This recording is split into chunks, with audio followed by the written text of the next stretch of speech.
남편은 출장을 간다고 했지만 사실 그는 파리에서 호화로운 휴가를 즐기고 있었고 인스타그램 상태를 숨기는 것을 잊었다. 그는 내연녀와 다정하게 찍은 사진과 함께 이런 글을 올렸다. 이 여자는 나의 특별한 여자다. 내 아내처럼 그저 내게 빌붙어 사는 한심한 기생충이 아니다. 그 순간 나는 바로 거대한 계획을 실행에 옮겼다. 나는 남편의 집과 자산 150억 원어치를 팔아치웠다. 그리고 그를 내연녀와 함께 길바닥에 나앉도록 내버려 두었다. 차가운 새벽 공기가 인천국제공항을 감쌌지만 박민준의 미소에서는 거짓된 따스함이 느껴졌다. 값비싼 정장을 차려입은 그 남자는 국제선 출국장 문 앞에 늠름하게 서 있었다. 그의 앞에는 아내 김지혜가 공손히 서서 남편의 살짝 삐뚤어진 옷깃을 매만져 주었다. 지혜는 늘 단정하고 차분한 스타일을 고수하는 여자였다. 그녀의 평온한 얼굴에서는 지난 10년간 자신의 모든 삶을 가족에게 헌신한 아내의 인내심이 엿보였다. 민주는 마치 저 건너편에 급한 일이라도 있는 것처럼 불안하게 고급 시계를 쳐다보았다. 그는 지혜에게 이번 상하이 출장이 급성장하는 자신들의 부동산 사업 확장을 위해 매우 중요하다고 말했다. 지혜는 그 말을 그대로 믿었다. 그녀에게 신뢰는 신성한 결혼의 가장 중요한 기반이었기 때문이다. 민주는 지혜의 어깨를 잡고 최대한 부드러운 목소리로 앞으로 5일간 매우 바쁠 것이라고 말했다. 아침부터 밤까지 회의 일정이 빽빽하니 자주 전화하지 말아 달라고 부탁했다. 지혜는 순종적으로 고개를 끄덕이며 헌신의 표시로 남편의 손등에 존경을 담아 입을 맞추었다. 민주는 지혜의 이마에 잠시 입을 맞추었다. 그 입맞춤은 무미건조하고 서두르는 듯한 느낌을 주었다. 그는 뒤돌아보지도 않고 출국장으로 향했다. 지혜는 남편의 뒷모습이 인파 속으로 사라질 때까지 바라보았다. 그리고 그녀는 주차장으로 발걸음을 옮겼다. 가슴이 조금 답답했다. 설명할 수 없는 불길한 예감이었지만 애써 떨쳐버리려 노력했다. 지혜는 민준이 그들의 미래를 위해 열심히 노력하고 있다고 스스로를 다독였다. 그리고 아내로서 그녀의 임무는 집에서 그를 위해 기도하는 것이었다. 공항에서 강남의 고급 주택가에 위치한 그들의 호화로운 집으로 돌아오는 길은 유난히 조용했다. 지혜는 검은색 세단 뒷좌석에 앉아 막히기 시작하는 서울의 거리를 바라보았다. 개인 기사가 조용히 운전하며 가끔 백미러를 통해 그녀를 힐끗 쳐다보았다. 궁전처럼 으리으리한 집에 도착하자 지혜를 맞이한 것은 정막뿐이었다. 거대한 기둥이 있는 3층짜리 집은 단둘이 살기에는 너무 넓게 느껴졌다. 지혜는 평소와 같은 일과로 하루를 보냈다. 애지중지하는 난초를 돌보고 책을 읽고 집안이 청결하게 유지되도록 신경 썼다. 비록 일하는 가사도 의미가 있었지만 지혜는 재산을 과시하거나 사교계 사람들과 어울려 다니는 타입의 아내가 아니었다. 그녀는 조용한 것을 더 좋아했다. 그날 밤 성경 몇 페이지를 읽고 난 후 지혜는 킹사이즈 침대 가장자리에 앉았다. 주위는 고요했고 오직 에어컨의 나지막한 소리만 들려왔다. 갑자기 협탁 위에 놓인 휴대폰이 격렬하게 진동했다. 어두운 방 안에서 액정이 밝게 빛났다. 지혜는 민준이 상하이 호텔에 도착했다는 메시지일 것이라 생각하며 휴대폰을 집어들었다. 하지만 화면에 뜬 것은 개인 메시지가 아니라 인스타그램 알림이었다. 지혜는 요리법을 찾아보거나 먼 친척의 소식을 확인할 때 외에는 거의 인스타그램을 열지 않았다. 하지만 이번에는 민준이 그녀를 게시물에 태그했기 때문에 알림이 화면에 뜬 것이었다. 지혜의 손가락이 알림을 누르는 순간 심장이 거세게 뛰었다. 앱이 천천히 열리면서 나타난 사진은 지혜의 피를 손끝까지 차갑게 식게 만들었다. 휴대폰 화면에는 매우 선명한 고화질 사진이 떠 있었다. 그 사진은 민준이 약속했던 말이나 베이센지의 마천루를 배경으로 한 싱가포르에서 찍은 것이 아니었다. 사진의 배경은 매우 상징적이고 낭만적인 철탑, 바로 파리의 에펠탑이었다. 사진 속 민주는 혼자가 아니었다. 그는 젊고 아름다우며 몸매를 과시하는 노출이 심한 옷을 입은 여자를 힘껏 껴안고 있었다. 민준의 얼굴은 매우 행복해 보였다. 그는 그 여자의 얼굴을 숭배하듯 바라보며 환하게 웃고 있었다. 그 여자는 최유라였다. 지혜도 민준의 사업 파트너 파티에서 몇 번 본 적이 있는 여자였다. 하지만 그때 민준은 그녀를 그저 아는 사람이라고만 소개했었다. 지혜는 숨을 참았다. 눈시울이 뜨거워졌지만 그녀는 억지로 민준이 사진 아래에 쓴 글을 읽었다. 그 문장은 무자비하게 그녀의 심장을 도려내는 비수와도 같았다. 민준은 자신의 거만함을 외치는 듯한 대문자로 글을 썼다. 그는 옆에 있는 여자를 자신의 특별한 여자라고 칭하며 자신의 취향을 이해해주는 여자라고 했다. 하지만 다음 문장이 가장 파괴적이었다. 민준은 옆에 있는 여자가 집에 있는 아내, 즉 그가 한심한 기생충이라고 부르는 여자와는 다르다고 썼다. 그는 아내가 그저 자신에게 빌부터 살 뿐 쓸모가 없다고 썼다. 민준은 게시물의 공개 설정을 잊었다. 그는 아마 사랑에 너무 취해 있거나 너무 흥분한 나머지 지혜에게 그 상태를 숨기는 것을 잊었을 것이다. 혹은 어쩌면 그는 더 이상 신경 쓰지 않았을지도 모른다. 터져 나오려던 눈물이 갑자기 부섰다. 깊은 슬픔이 순식간에 다른 감정으로 변했다.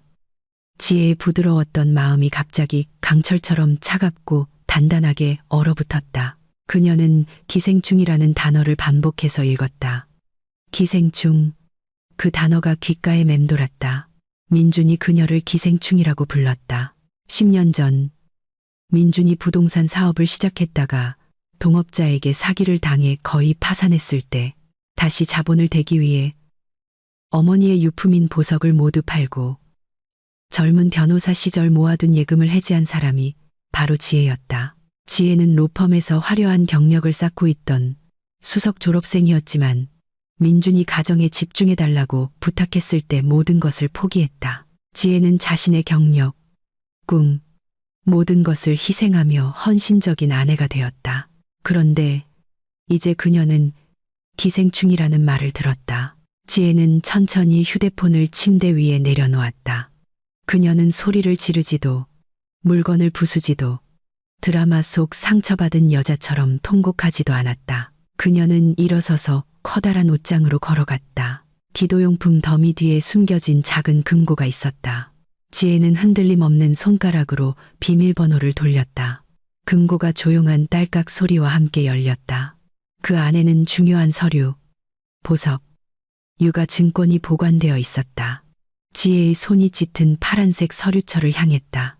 그녀는 서류철을 열고 매우 강력한 법적 효력을 지닌 종이 한 장을 꺼냈다. 그것은 전권 위임장이었다. 1년 전 민주는 행정적인 문제에 휘말려 자신의 자산을 직접 처리할 수 없는 상태로 오랫동안 지방에 가 있어야 했다. 시간에 쫓겨 당황하고 피로 때문에 집중력이 떨어진 상태에서 민주는 그 위임장에 서명했다. 그는 긴급 상황 발생 시 지혜가 자신의 명의로 된 자산을 관리, 이전, 심지어 매각할 수 있는 전권을 부여했다. 부주의한 민주는 일이 끝난 후에도 그 위임장을 철회하지 않았다. 그는 잊었거나 혹은 지혜가 법을 이해하기에는 너무 어리석고 무슨 짓을 하기에는 너무 순종적이라고 얕보았을 것이다. 지혜는 인감 도장이 찍힌 민준의 서명을 바라보았다. 그녀의 입가에 옅은 미소가 번졌다. 하지만 그것은 달콤한 미소가 아니라 복수 계획으로 가득 찬 씁쓸한 미소였다. 그날 밤 고요한 방 안에서 순종적인 아내의 모습은 사라졌다. 지혜는 법의 허점을 알고 소송에서 이기는 방법을 아는 영리한 변호사였던 과거의 자신으로 돌아왔다. 그녀는 차가운 목소리로 남편의 이름을 부르며 혼잣말을 했다. 그녀는 민준의 도전을 받아들였다. 만약 민준이 그녀를 그저 빌부터 사는 기생충으로 여긴다면 지혜는 그 기생충이 의지하던 숙주가 갑자기 모든 양분을 가지고 사라졌을 때 어떤 기분인지 보여줄 참이었다. 지혜는 오늘 밤 잠들지 않을 것이다. 해가 뜨기 전에 끝내야 할 일이 많았다. 그녀의 머릿속에는 거대한 계획이 세워져 있었다. 24시간도 채 안 되어 상황을 180도 뒤집어 놓을 계획이었다. 청소 작전은 바로 그 순간 시작되었다. 동쪽 하늘의 해가 완전히 떠오르기 전이었지만 지혜는 이미 단정한 옷차림으로 준비를 마친 상태였다. 그녀는 어두운 색의 정장과 그에 어울리는 스카프를 둘렀다. 화장기 없는 얼굴이었지만 날카로운 결단력이 엿보였다. 그녀는 평소에 거의 사용하지 않던 서재에 앉아 노트북을 켜고 휴대폰을 귀에 대고 있었다. 그녀가 가장 먼저 연락한 사람은 가족이나 고민을 털어놓을 친구가 아니라 남편의 가장 큰 적이었다. 이강진 회장은 오랫동안 민준의 회사 부지와 자산을 노려온 부동산 업계의 거물이었다. 그들의 경쟁은 치열했고 민준은 종종 이 회장을 현대시대에 뒤떨어진 늙은이라고 비난했다. 하지만 지혜는 이 회장이 무한한 현금을 가진 진정한 사업가이며 무엇보다도 민준을 증오한다는 것을 알고 있었다. 신호음이 3번 울린 후 이 회장의 묵직한 목소리가 전화기 너머에서 들려왔다. 그는 경쟁자의 아내가 이른 새벽에 전화한 것에 대해 의아해하는 듯했다. 지혜는 서두르지 않고 차분하고 명료하며 자신감 넘치는 목소리로 놀라운 제안을 했다. 그녀는 지금 전화를 걸고 있는 이 호화로운 집과 그 안의 모든 것, 차고에 있는 고급 세단 컬렉션, 그리고 민준의 명의로 되어 있지만 자신에게 위임된 민준회사 대주주 지분을 매각하겠다고 제안했다. 이 회장은 잠시 침묵했다. 농담이거나 함정이라고 생각하는 듯했다. 지혜는 즉시 법적으로 유효한 정권 위임장 사진을 문자로 보냈다. 그녀는 이것이 급매물이며 오늘 당장 현금으로 합법적인 거래가 완료되어야 한다고 설명했다. 지혜는 이 모든 자산 패키지에 대해 150억 원을 제시했다. 사실 이 금액은 하나씩 계산하면 시가보다 낮은 가격이었다. 하지만 가장 중요한 조건은 신속한 유동성이었다. 노련한 사업가인 이 회장은 즉시 큰 이익의 냄새를 맡았다. 민준의 전략적 자산을 할인된 가격에 확보하고 동시에 경쟁자를 사업 무대에서 제거할 수 있는 것은 2번 다시 오지 않을 황금 같은 기회였다. 이 회장은 서류의 합법성이 완벽해야 한다는 조건으로 별다른 흥정 없이 그 가격에 동의했다. 지혜는 자신이 직접 법률 조항을 작성했기 때문에 모든 것이 안전하다고 보장했다. 그들은 이 시간 후에 이 집에서 이 회장의 신뢰하는 법무사와 함께 매매 계약서 및 권리 이전 서명식을 갖기로 합의했다. 전화를 끊은 후 지혜는 즉시 전문 이삿짐 센터에 연락했다. 그녀는 수십 대의 트럭과 수십 명의 인력이 동원되는 신속 서비스를 요청했다. 그녀의 지시는 간단하지만 절대적이었다. 나중에 제가 지정할 물건 하나를 제외하고 이 집을 남김없이 깨끗하게 비워주세요. 1시간 만에 고요했던 집은 분주해졌다. 유니폼을 입은 사람들이 들어와 값비싼 그림을 포장하고 수입 가죽 소파를 들어 올리고 고급 가구를 분해하고 최첨단 전자제품을 포장하기 시작했다. 지혜는 팔짱을 낀 채 모든 것을 지켜보았다. 그녀는 민준과 함께 수년간 모아온 물건들이 실려 나가는 것을 보고도 슬프지 않았다. 그녀에게 그 물건들은 이제 배신으로 더럽혀진 물질의 더미에 불과했다. 사람들이 분주하게 물건을 나르는 와중에 지혜의 휴대폰이 울렸다. 민준의 영상 통화였다. 지혜는 심호흡을 하고 표정을 아무렇지 않게 가다듬은 뒤 녹색 버튼을 눌렀다.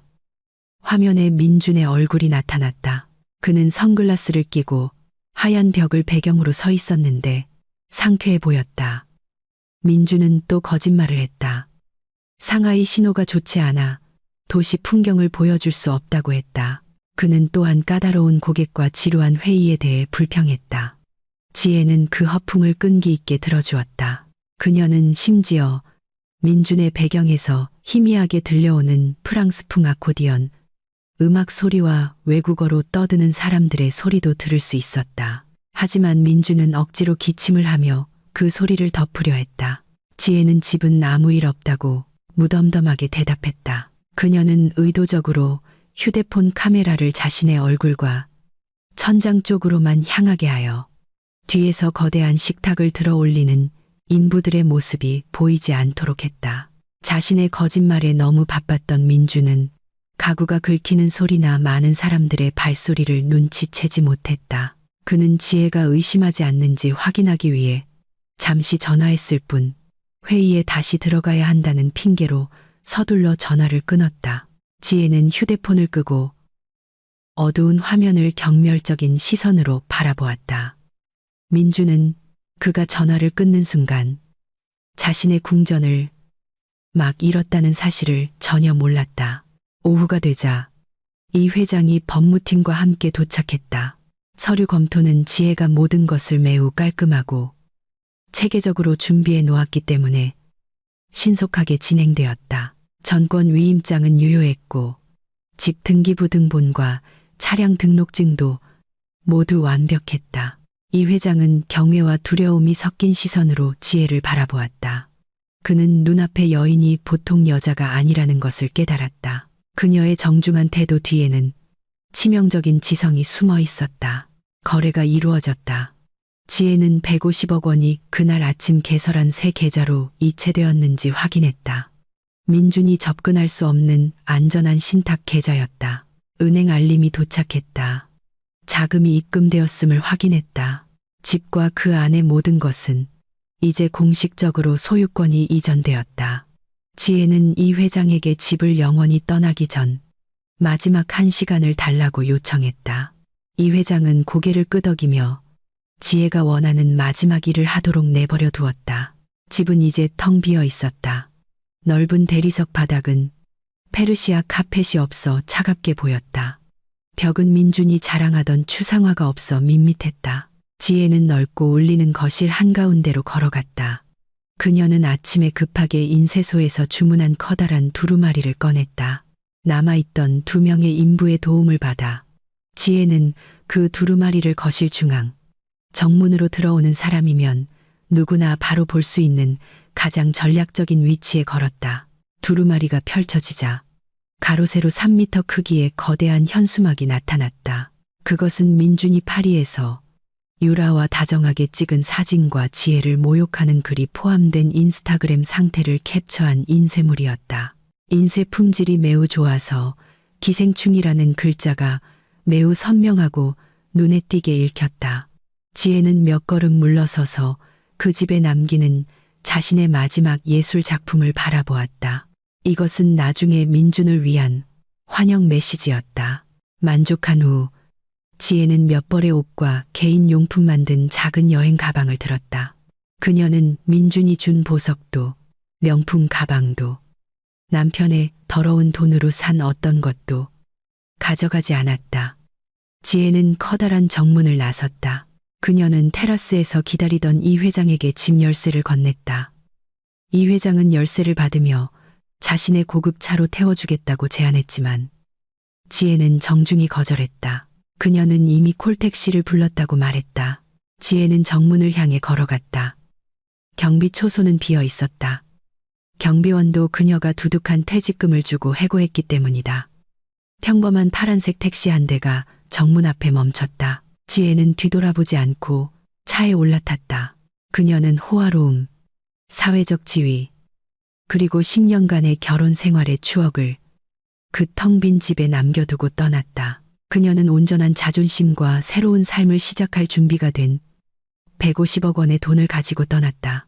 동시에 남편에게 가장 고통스러운 교훈을 주기 위해 지혜는 안도의 미소를 지었다. 어깨를 짓누르던 무거운 짐이 벗겨진 기분이었다. 게임은 이제 막 시작되었다. 파리 샹젤리제 거리의 한 명품 부티크 안은 평범한 사람들의 지갑을 위협하는 향기로 가득했다. 하지만 민준에게 이곳은 그의 쇼맨십을 위한 무대였다. 그는 가슴을 활짝 펴고 걸었고 사탕 가게에 들어간 어린아이처럼 신이 난 유라의 손을 잡고 있었다. 두꺼운 화장을 하고 어제 새로 산 최신 유행의 옷을 입은 유라는 강렬한 붉은색 악어 가죽 핸드백을 가리켰다. 그 가방은 특별한 유리 진열장 안에 놓여 있었는데 이는 그 가격이 만만치 않다는 것을 의미했다. 유라는 민준의 팔에 매달려 한정판 가방을 사달라고 애교 섞인 목소리로 졸랐다. 그녀는 그 가방이 나중에 서울에 돌아가면 사교계 친구들 사이에서 자신을 가장 빛나게 해줄 것이라고 속삭였다. 민주는 자신이 세상에서 가장 힘있는 남자가 된 것처럼 환하게 웃었다. 그는 유라의 머리를 쓰다듬으며 그 가방 가격은 자신에게 푼돈에 불과하다고 거만하게 말했다. 그는 다른 남편들이 줄 수 없는 것은 무엇이든 줄 수 있다는 것을 증명하고 싶었다. 특히 지혜와의 생활비와 비교하면 더욱 그랬다. 그는 지혜가 너무 알뜰해서 지루하다고 여겼다. 그들은 계산대로 향했다. 흰 장갑을 낀 단정한 옷차림의 점원이 친절하게 그들을 응대했지만 그 눈빛은 평가하는 듯했다. 민주는 값비싼 가죽 지갑을 꺼내 검은색의 고급 신용카드를 꺼냈다. 그것은 그의 최고 지위를 상징하는 블랙카드였다. 한도 없는 그 카드는 그가 동료들과 저녁 식사를 할 때 항상 테이블 위에 자랑스럽게 올려놓던 것이었다. 민주는 자신만만하게 카드를 점원에게 건넸다. 유라는 이미 새 가방을 들고 셀카를 찍느라 바빴다. 그녀는 연인의 관대함을 칭찬하는 글과 함께 SNS에 올릴 생각에 들떠 있었다. 점원은 카드를 단말기에 넣었다. 잠시 정적이 흘렀다. 민주는 유리 테이블을 손가락으로 두드리며 영수증이 나오기를 기다렸다. 하지만 나온 것은 결제 증빙 용지가 아니라 귀에 거슬리는 긴 경고음이었다. 점원은 미간을 찌푸리며 카드를 다시 한번 긁었다. 결과는 같았다. 그녀는 약간 달라진 눈빛으로 민준을 바라보았다. 친절한 미소는 사라지고 정중하지만 의심스러운 시선으로 바뀌었다. 점원은 유창한 영어로 그의 카드가 은행 시스템에서 거부되었다고 말했다. 민준의 얼굴이 새빨개졌다. 그는 유라와 흘끗거리는 다른 손님들 앞에서 창피함을 감추려 어색하게 웃었다. 그는 자신의 잔고가 바닥날 리 없으니 분명히 가게 기계의 오류일 것이라고 우겼다. 민주는 다른 은행의 플래티넘 카드를 꺼냈다. 그는 약간 거칠게 카드를 테이블 위로 던지며 점원에게 다시 시도해보라고 말했다. 유라는 사진 찍는 것을 멈췄다. 그녀의 얼굴에 불안한 기색이 역력했다. 그녀는 조용히 문제가 있냐고 물었지만 민주는 조용히 있으라고 쏘아붙였다. 기계는 다시 울렸다. 또 거절이었다. 민준의 관자놀이에서 식은땀이 흘러내렸다. 이건 말도 안 됐다. 그의 주력 신용카드 2개가 모두 먹통이었다. 그는 주거래 통장과 직접 연결된 프라이빗 뱅킹 체크카드를 시도했다. 점원은 지친 얼굴로 다시 시도했다.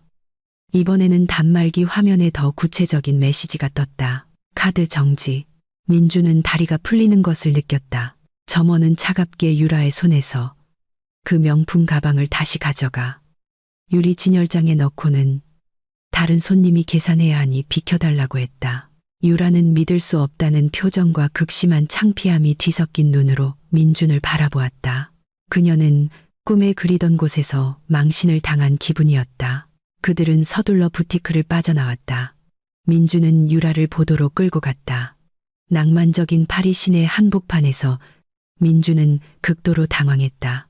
그는 즉시 주머니에서 휴대폰을 꺼내 서울 사무실의 윤 비서에게 전화를 걸었다. 윤 비서는 그의 재정 관리를 담당하는 사람이었다.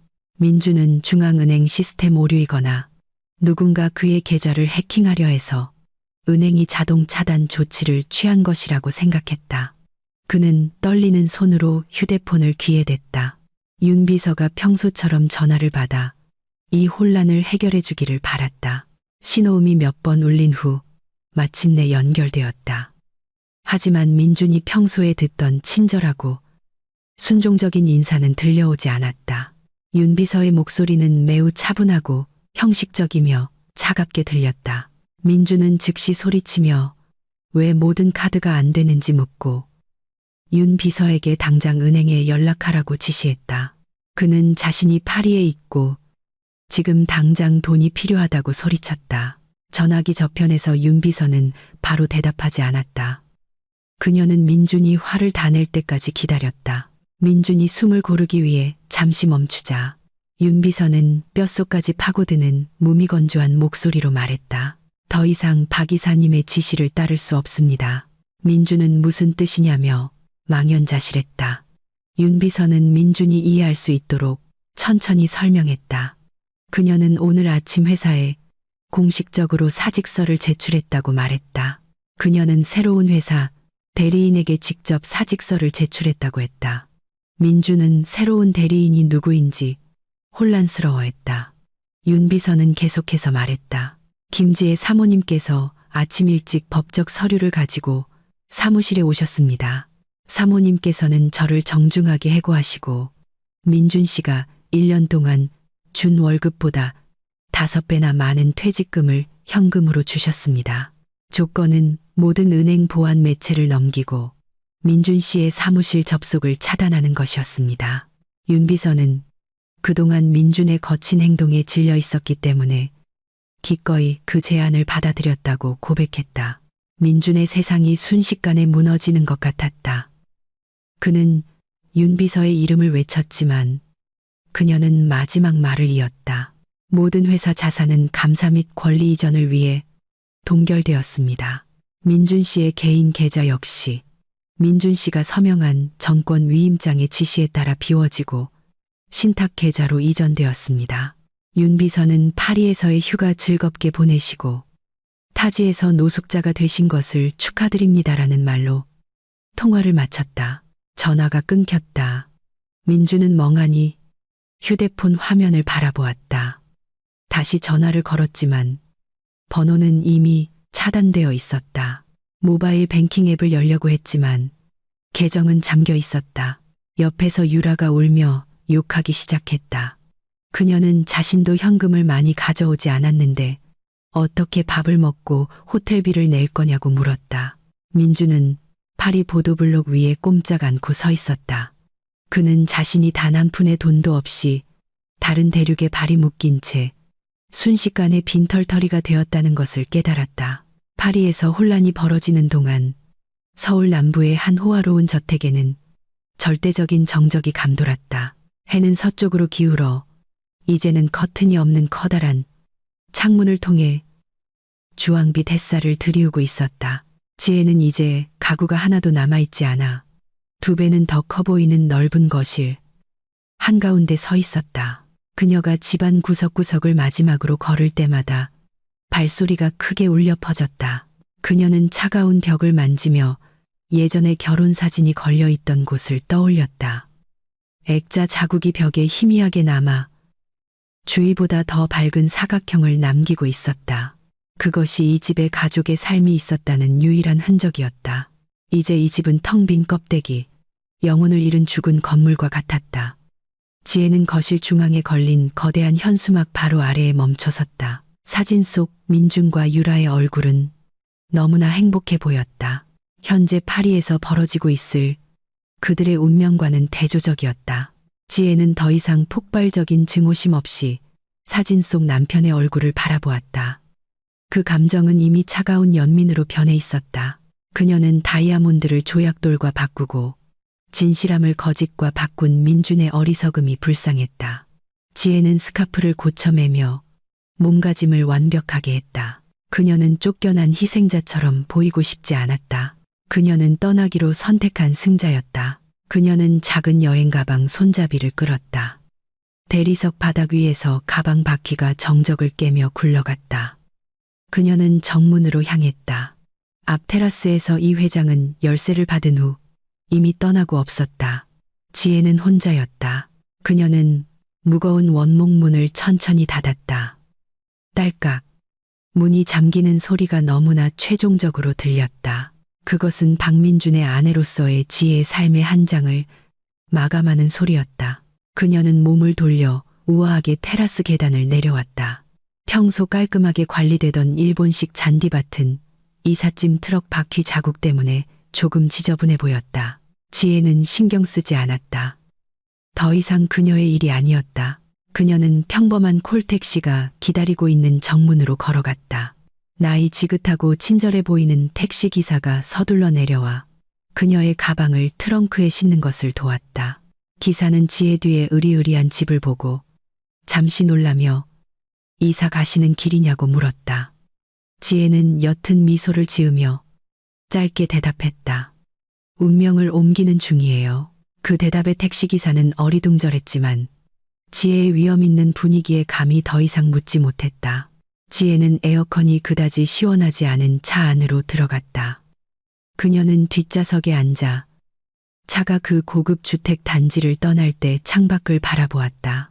저녁 조깅을 하는 이웃들이 보였고 단지 경비원이 그녀가 다시는 돌아오지 않을 것이라는 사실도 모른 채 마지막으로 격리하는 모습도 보였다. 지혜의 마음은 복잡했다. 혼자 미래를 마주하는 것에 대한 두려움도 있었지만 안도감이 마음을 지배했다. 수년간 민준의 행동 때문에 가슴을 짓누르던 답답함이 흔적도 없이 사라졌다. 수백 킬로그램의 짐을 어깨에서 내려놓은 것처럼 가벼웠다. 택시는 서울의 교통체증을 뚫고 도심으로 향했다. 지혜는 변두리에 있는 부모님 댁으로 가지 않았다. 그녀는 연로하신 어머니 앞에 눈물과 문제를 가져가고 싶지 않았다. 그녀는 스스로의 힘으로 서야 했다. 지혜는 기사에게 시내 중심가에 한 5성급 호텔로 가달라고 부탁했다. 이 호텔은 그녀에게 힘과 독립의 상징이었다. 예전에 변호사로 활동할 때 그녀는 이 호텔 로비에서 주요 고객들과 자주 회의를 했다. 이곳으로 돌아오니 예전의 자신과 다시 연결되는 느낌이 들었다. 단순히 남편이 돌아오기만을 기다리는 아내가 아니라 강인한 커리어 우먼으로서의 정체성이었다. 화려하고 반짝이는 호텔 로비에 도착한 지혜는 자신감 있게 프런트로 걸어갔다. 평범한 택시에서 막 내렸음에도 불구하고 전혀 어색해 보이지 않았다. 이제 그녀의 계좌에 안전하게 보관된 자산 매각 대금으로 그녀는 앞으로 한 달 동안 도시 전망이 보이는 스위트룸을 예약했다. 직원은 매우 정중하게 그녀를 응대했다. 지혜는 신분증을 건넸다. 곧 결혼 상태가 바뀔 신분증이었다. 객실 열쇠를 받은 후 그녀는 최상층으로 올라갔다. 그녀는 민준의 집에 있던 방보다 훨씬 더 고급스럽고 편안한 방으로 들어갔다. 지혜는 여행 가방을 내려놓고 해질녘 서울의 전경이 펼쳐지는 커다란 유리창으로 걸어갔다. 마천루의 불빛이 하나둘씩 켜지기 시작하며 마법 같은 풍경을 만들어냈다. 이곳이 그녀의 새로운 본부였다. 이 방에서 그녀는 다음 계획을 세울 것이다. 그녀는 가방에서 노트북을 꺼내 창문을 마주한 책상 위에 놓았다. 그녀는 새 문서를 열었다. 문서의 제목은 더 이상 복수 계획에 관한 것이 아니라 김지혜의 미래 계획이었다. 하지만 그 전에 그녀는 한 가지를 확인해야 했다. 그녀는 휴대폰으로 뉴스 앱을 열었다. 파리에서 버려진 젊은 사업가에 대한 뉴스는 아직 나오지 않았다. 하지만 지혜는 며칠 안에 민준의 이름이 모든 언론을 장식할 것이라고 확신했다. 성공한 사업가로서가 아니라 전국적인 웃음거리로서 지혜는 몸을 정갈이하고 기도 매트를 깔았다. 그녀는 아주 오랫동안 엎드려 혹시라도 남아있을지 모를 모든 눈물을 쏟아냈다. 그녀는 자신의 마음이 복수심으로 굳어지지 않고 정의를 요구하는 데 있어 단호함을 유지할 수 있도록 힘을 달라고 기도했다. 기도에서 일어난 지혜는 완전히 새로워진 기분이었다. 그녀는 저녁 식사로 룸서비스를 주문했다. 민준이 항상 직접 요리하라고 요구했기 때문에 거의 해본 적 없는 일이었다. 그날 밤 지혜는 자유를 만끽하며 맛있게 식사했다. 그녀는 배신한 남편의 귀가를 기다리거나 불안해하지 않고 푹신한 호텔 침대에서 깊은 잠을 잤다. 10년 만에 처음으로 지혜는 자유로운 여성으로서 잠들었다. 한편 지구 반대편에서는 그녀의 남편이 현실적인 악몽을 시작하고 있었다. 파리에서 서울로 돌아오는 여정은 민준과 유라가 평생 겪어본 것 중 가장 고통스러운 여행이었다. 민준의 신용카드와 체크카드가 모두 작동하지 않았기 때문에 그들은 장거리 비행 동안 추가 음식이나 음료를 살 수 없었다. 그들은 평소 고급 요리에 길들여진 입맛에는 무미건조하게 느껴지는 기내식에만 의존해야 했다. 유라는 그들이 앉은 이코노미 클래스 좌석이 얼마나 좁은지에 대해 끊임없이 불평했다. 민준이 모든 금융 접근이 차단되기 전에 비즈니스 클래스로 좌석을 업그레이드할 시간이 없었기 때문이다. 유라는 다리가 붓고 목이 아프다고 느꼈다. 반면 민준은 굶주림과 창피함을 참으며 굳은 얼굴로 침묵을 지켰다. 그의 머릿속은 이 이상한 사건의 논리를 찾으려 애쓰며 복잡하게 돌아갔다. 그는 여전히 현실을 부정하며 이것이 치명적인 은행 시스템 오류이거나 혹은 지혜가 토라져서 도를 넘은 작은 교훈을 주려는 것일 뿐이라고 믿었다. 민주는 서울에 도착하자마자 아내를 호되게 꾸짖고 그의 은행 계좌 혼란에 관련된 모든 사람을 해고하겠다고 다짐했다. 비행기는 오후 늦게 인천국제공항에 착륙했다. 터미널을 나서자마자 그들을 덮친 서울의 덥고 습한 공기는 그들의 겨울옷을 끈적하고 불편하게 만들었다. 유라는 뚱한 얼굴로 무거운 쇼핑백을 끌었다. 한편 민주는 휴대폰을 만지작거렸다. 그는 개인 기사인 김 기사에게 여러 번 전화를 걸었지만 번호는 꺼져 있었다. 그는 집 전화로도 걸어봤지만 아무도 받지 않았다. 휴대폰 배터리는 거의 다 닳았고 로밍 데이터는 만료되어 연장할 수 없어 인터넷 연결도 끊긴 상태였다. 민주는 마침 지나가던 외국인 관광객에게 사업상 긴급 상황이라는 핑계로 핫스팟을 빌릴 수밖에 없었다. 간신히 연결된 인터넷으로 그는 콜택시를 불렀다. 하지만 전자 결제를 할 수 없다는 것을 깨달았을 때 또 다른 문제가 발생했다. 그는 집에 도착해서 금고에 보관해둔 현금을 꺼내 지불할 계획으로 현금 결제 옵션을 선택해야 했다. 그는 집에 비상용으로 쌓아둔 현금이 아직 있을 것이라고 확신했다. 공항에서 강남에 있는 그들의 집까지 가는 길은 퇴근 시간, 교통 체증 때문에 매우 길게 느껴졌다. 강한 오렌지 향 방향제 냄새가 나는 택시 안에서 유라와 민주는 멀리 떨어져 앉았다. 유라는 창밖으로 얼굴을 돌렸다. 초췌하고 땀에 젖은 민준을 쳐다보기 싫었다. 택시기사는 가끔 백미러를 통해 그들을 힐끗 쳐다보았다. 매우 세련된 옷차림의 명품을 들고 있으면서도 그렇게 괴롭고 불안해 보이는 커플을 이상하게 여겼다. 민주는 공황 상태일 때의 나쁜 버릇인 발을 바닥에 계속 두드렸다. 그는 곧 개인 자쿠지에서 따뜻한 물로 목욕하고 하인이 준비한 스테이크 저녁을 먹으면 모든 것이 정상으로 돌아올 것이라고 상상했다. 그는 내일 아침 은행 본점에 찾아가 지점장 책상을 내리치며 이 카드 정지 문제를 해결할 참이었다. 그 헛된 확신은 굶주림에 배가 요동쳤음에도 불구하고 그를 약간 진정시켰다. 택시는 마침내 그들이 사는 고급 주택가로 접어들었다. 차가 그의 집 블록에 가까워질수록 민준의 심장은 거세게 뛰었다. 하지만 뭔가 이상했다. 멀리서 보니 그의 집은 칠흑같이 어두웠다. 정원등도 켜져 있지 않았고 해가 지면 자동으로 켜지던 현관등도 꺼져 있었다. 택시가 으리으리한 검은색 대문 바로 앞에 멈췄을 때 민주는 눈이 휘둥그레졌다. 그의 집 대문은 여러 겹으로 감긴 커다란 쇠사슬로 잠겨 있었다. 그가 전에 한 번도 설치한 적 없는 것이었다. 대문에는 사유재산, 허가 없이 출입 금지라고 쓰인 작은 표지판이 붙어 있었다.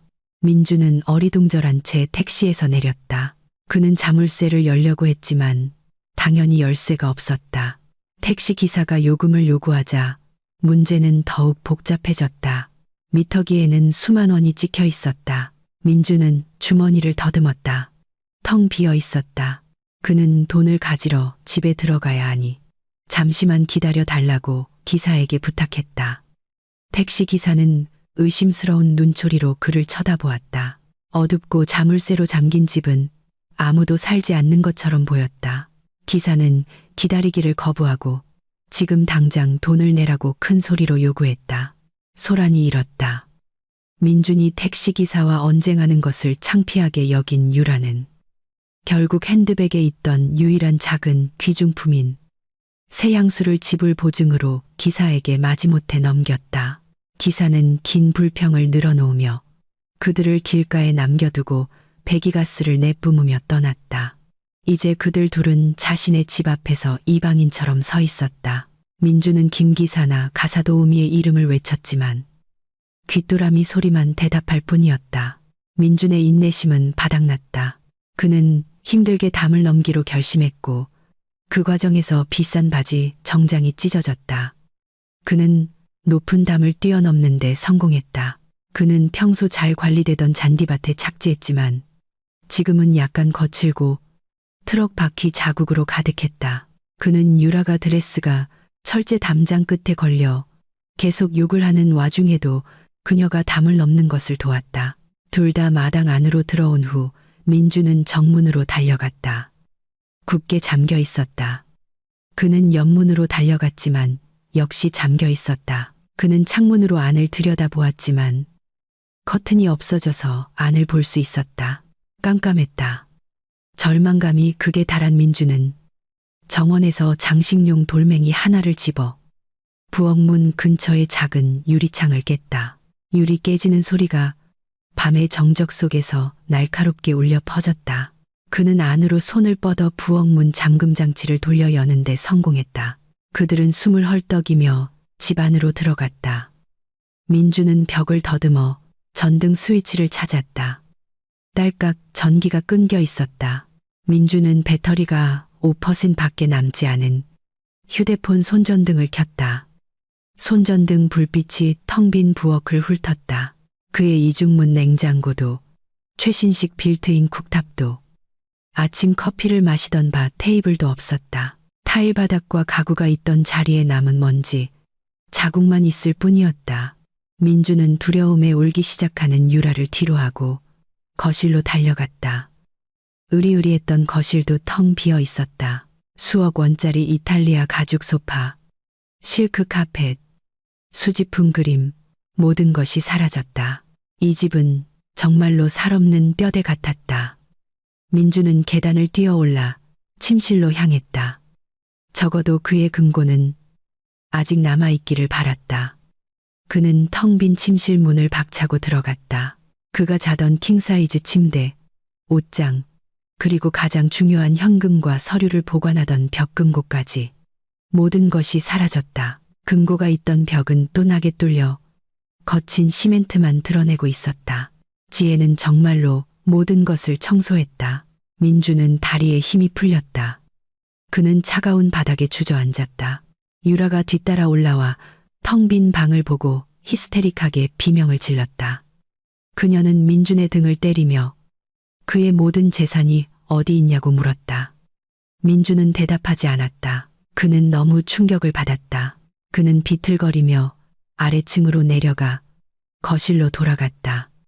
그곳에서 그의 휴대폰 손전등 불빛이 거실 중앙에 매달린 무언가를 비추었다. 아까는 당황해서 미처 보지 못했던 커다란 물체였다. 민준이 다가갔다. 그것은 거대한 현수막이었다. 손전등 불빛이 현수막 속 얼굴을 비추었다. 바로 자신의 얼굴과 유라의 얼굴이었다. 파리에서 키스하는 그들의 사진이었다. 민주는 그 아래의 글을 읽었다. 그는 거기에 쓰인 모든 단어를 읽으며 눈이 휘둥그레졌다. 기생충. 그 단어가 마치 그의 뺨을 반복해서 때리는 것 같았다. 그는 이제야 깨달았다. 지혜가 모든 것을 알고 있었다. 지혜가 그 바보 같은 인스타그램 게시물을 본 것이었다. 그리고 이것이 그녀의 복수였다. 민준이 여전히 현수막을 멍하니 바라보고 있을 때 갑자기 집 밖에서 탐조등이 밝게 켜져 커튼 없는 창문을 뚫고 들어와 그들의 눈을 멀게 했다. 짧은 사이렌 소리가 들리더니 앞문이 밖에서 부서졌다. 경비원 복장을 한 여러 남자가 곤봉을 들고 들어왔고 그 뒤를 민준이 아주 잘 아는 한 노인이 따랐다. 이강진 회장이었다. 그 남자는 지팡이를 짚고 들어와 덫에 걸린 쥐처럼 바닥에 주저앉아 있는 민준을 보고 승리에 찬 미소를 지었다. 민준은 일어서서 이 회장에게 소리치려 했다. 그의 집에서 뭘 하는 거냐고 물었다. 이 회장은 민준의 피를 끓게 하는 상쾌한 웃음을 터뜨렸다. 이 회장은 침착하게 양복 안주머니에서 서류철 하나를 꺼냈다. 그는 새로운 등기부 등본을 보여주었다. 거기에는 새로운 소유주 이강진의 이름이 선명하게 쓰여 있었다. 이 회장은 이 집과 그 안의 모든 것은 민준의 합법적인 법률 대리인, 즉 그의 아내 지혜로부터 합법적으로 현금 구매한 것이라고 조롱하듯 설명했다. 민준은 믿을 수 없다는 듯 고개를 저으며 불가능하다고 소리쳤다. 지혜는 그것을 팔 권리가 없다고 했다. 이 회장은 민준에게 그가 예전에 서명했던 전권 위임장에 대해 상기시켰다. 민준은 침묵했다. 그 서류에 대한 기억이 되살아났다. 그는 행정 처리가 귀찮아서 예전에 한 번 서명한 적이 있었다. 자신의 어리석음이 부메랑이 되어 돌아온 것이었다. 이 회장은 경비원들에게 이 침입자들을 자신의 재산 밖으로 쫓아내라고 명령했다.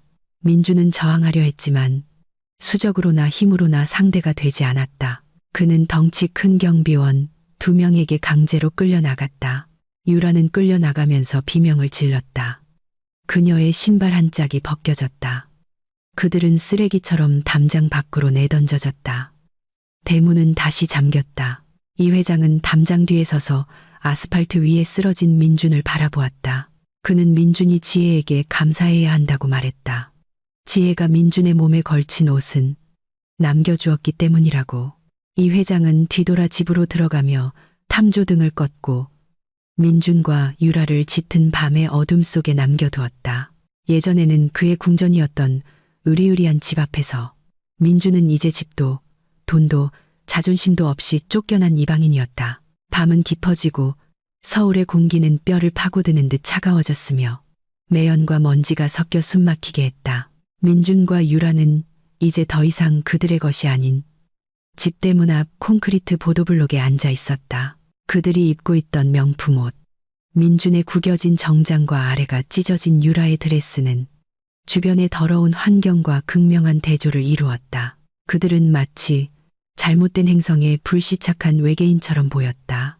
몇 마리의 모기가 귓가에서 윙윙거리기 시작했고 유라의 부드러운 피부를 물어뜯어 그녀는 계속해서 팔과 다리를 때리며 칭얼거렸다.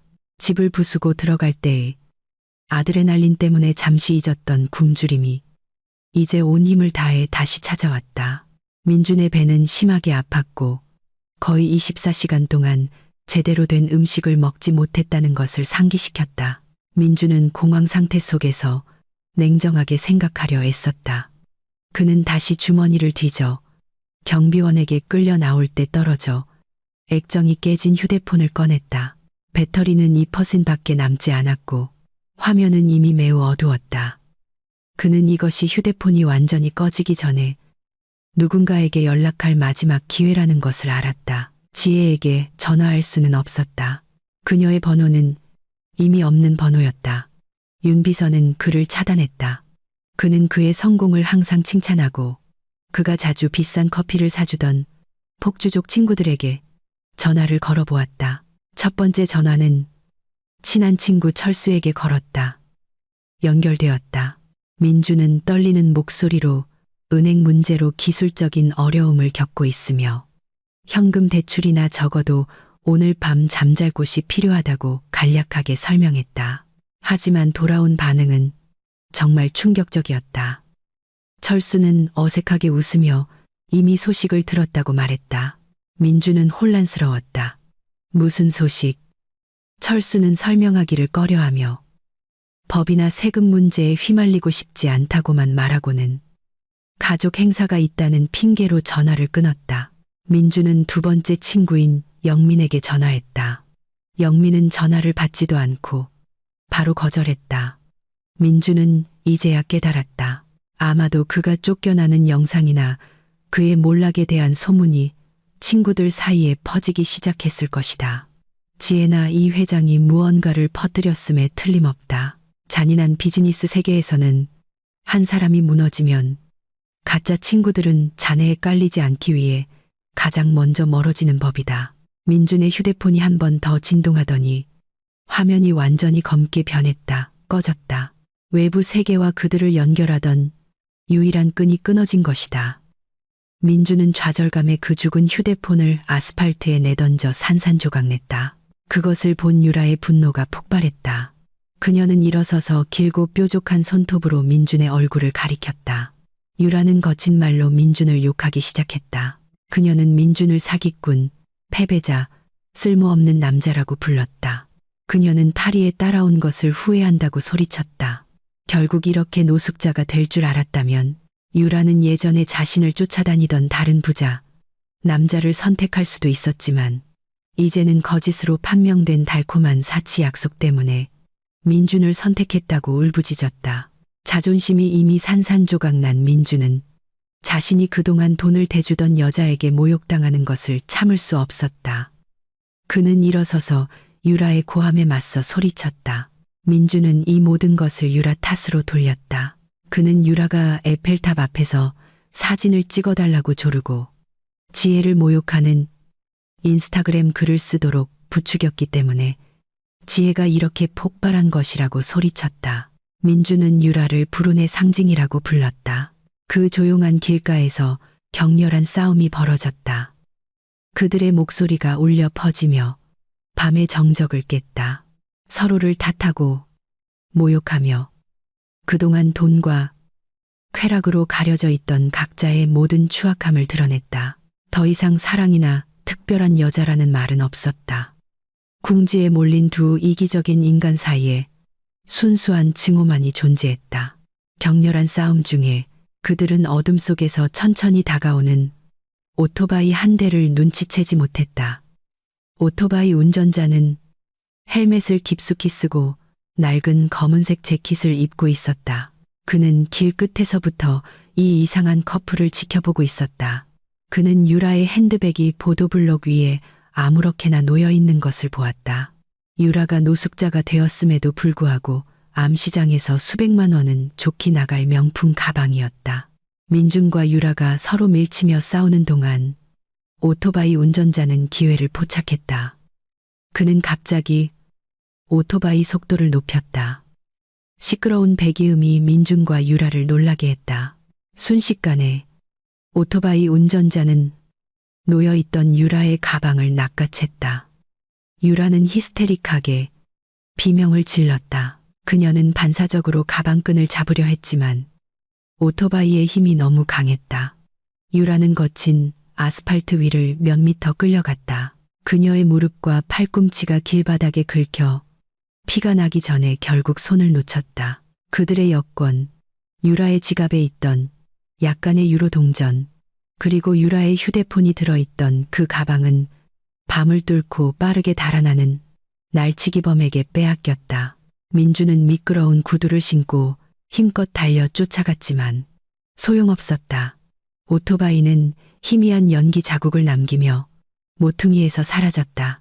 민주는 숨을 헐떡이며 달리기를 멈추고 떨리는 무릎을 잡았다. 그는 뒤를 돌아 아스팔트 위에 쓰러져 울부짖는 유라를 보았다.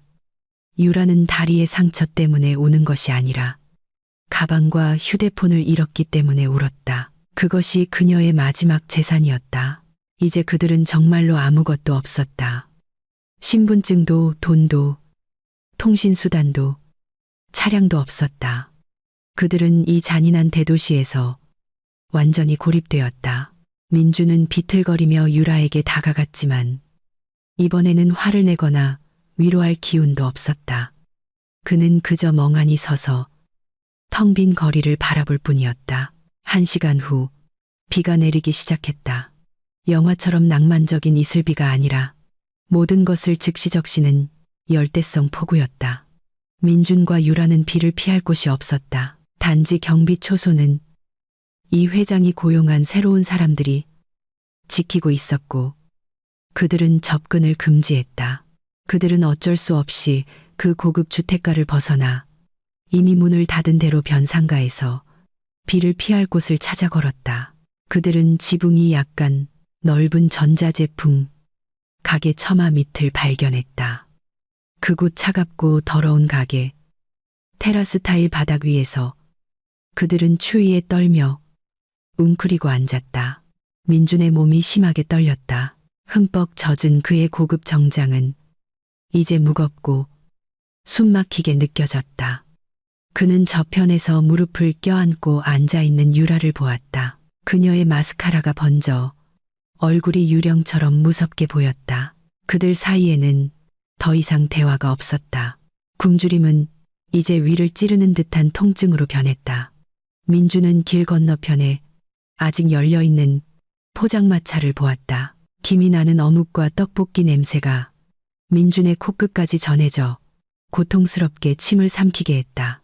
그는 혹시나 끼어 있거나 남겨진 지폐 한 장이라도 있을까 싶어 정장 주머니를 더듬었다.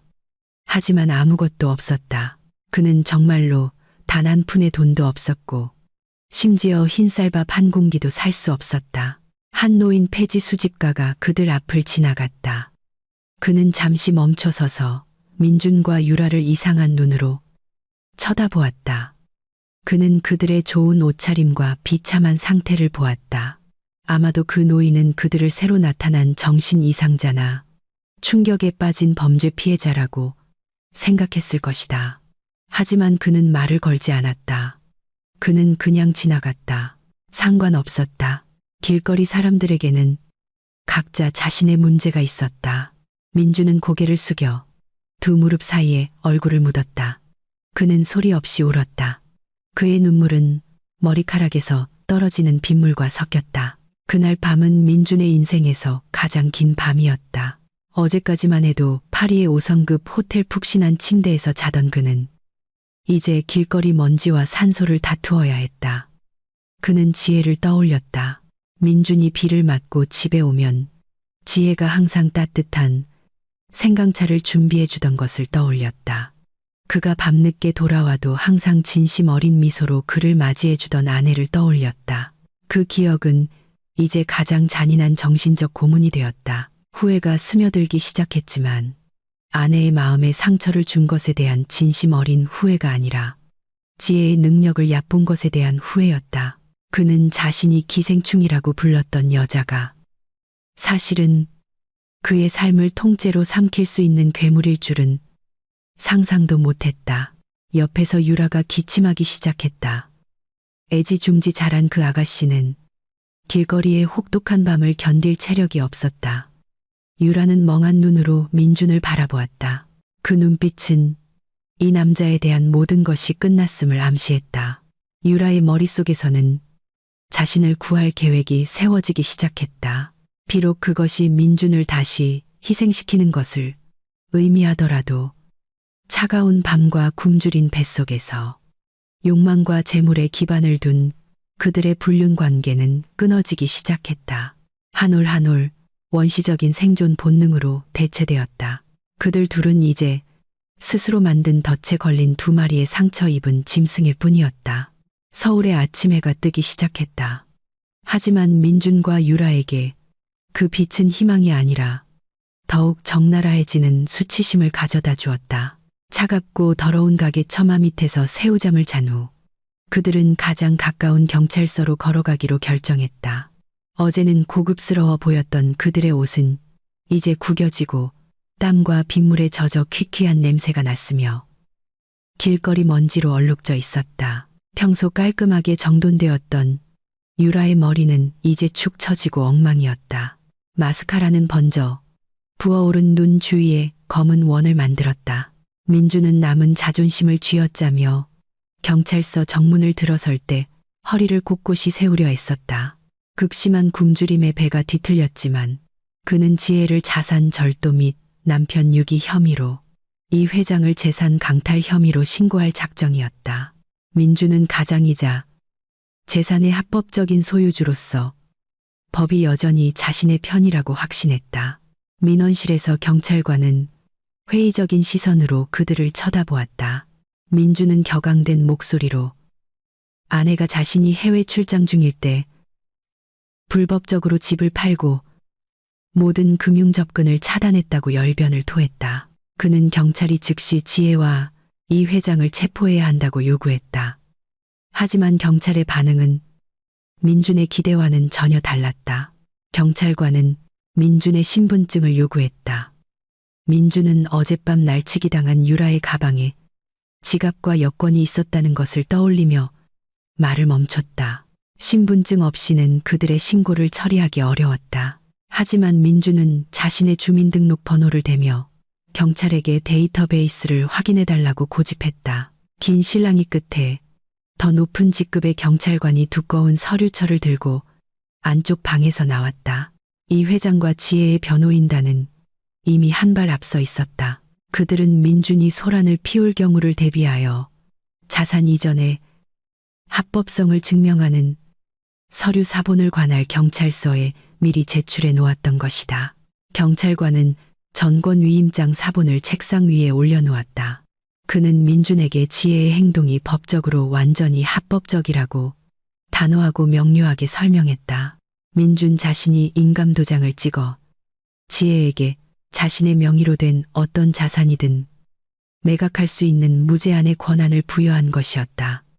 절도나 횡령의 요소는 없었다. 이 회장과의 매매 거래 역시 공식적인 법무사 증서를 통해 합법적으로 기록되었다. 민준은 그렇게 광범위한 권한을 가진 서류에 서명한 기억이 없다고 반박하려 했다. 경찰관은 그저 고개를 저으며 민사 소송을 원한다면 변호사를 고용하라고 조언했다. 하지만 형사 사건으로는 법 위반 요소가 없기 때문에 경찰이 할 수 있는 일은 아무것도 없었다. 민준은 행정적으로 완패했다는 것을 깨닫고 힘이 빠졌다. 그는 심한 악취로 질서를 어지럽힌다는 이유로 경찰서에서 정중하게 쫓겨났다.